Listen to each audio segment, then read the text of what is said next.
Cari amici del Maratona Veneta, buondì e buona domenica a tutti quanti. Ancora parliamo di una parola che la grossa punta della lingua, non la mi viene. Cosa si fa quando si ha una parola sulla punta della lingua e non ti viene?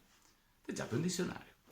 In Veneto, in Edise, no, il Veneto non è una lingua perché non ha un dizionario. Madonna, Signore benedetto.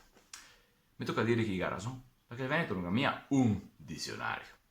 Dai conti che abbiamo fatto è che ne ha grosso modo al manco una cinquantina. E ora vuol dire che il Veneto si è poaretto, che non ha niente da dire in del mondo e quindi cosa che ne facciamo. E invece, che nel 50 vuol piuttosto dire appunto che se non solo tante parole, ma che se anche quindi pensare che montagna dei sinonimi che potremo avere e pensare perché il Veneto è una letteratura così grande, perché la letteratura, specialmente la poesia, ma la creazione artistica la si è fatta delle sfumature, delle diversità, che niente non vogliamo soffegare, anzi, che abbiamo da conoscerle e da metterle a sistema, perché tante volte quello che crediamo che sia diverso da Vicenza a Treviso è la stessa parola che cado dopo a Padova o a Verona. Si sa capita tante volte sta roba qua, no?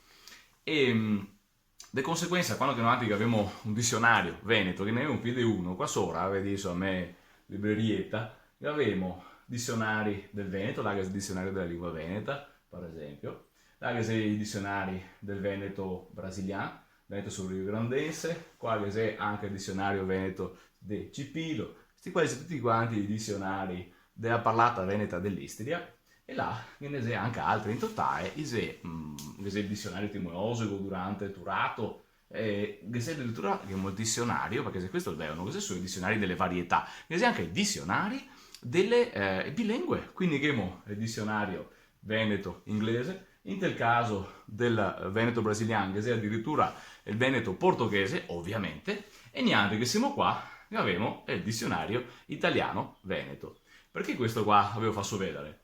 Perché questo qua è partito dal dizionario, un famoso dizionario della lingua italiana, e che ha catato tutti i dizionari di tutte le aree venete e le parole corrispondenti. Quindi tante volte te vedi anche le varietà interne, i sinonimi che si può avere per la stessa parola.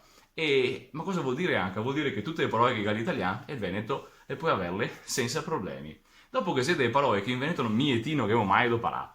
Tipo, non so, il teorema di Pitagora, cateto ipotenusa, mai, la nonna non ha mai detto cateto ipotenusa. Sì, è vero. Però non possiamo pensare che cateto ipotenusa sia i termini della lingua italiana. Cateto ipotenusa sono termini internazionali che adopera tutte le lingue, adopera il rumeno, il francese, ipotenusa si dice hypotenuse in inglese, e le parole greche, quindi è tanto italiane quanto che le venete. Dunque, anche in Veneto potremmo dire senza problemi il teorema di Pitagora, perché tanto i conti va fuori stesso compagni e solo di tutto la parola quella, no? Boh, allora, anche ancora dobbiamo parlare della nostra lingua veneta, ancora finisce la prima settimana curta, da lunedì partiamo con la seconda settimana e ovviamente essendo lunedì, da domani partiremo con la L.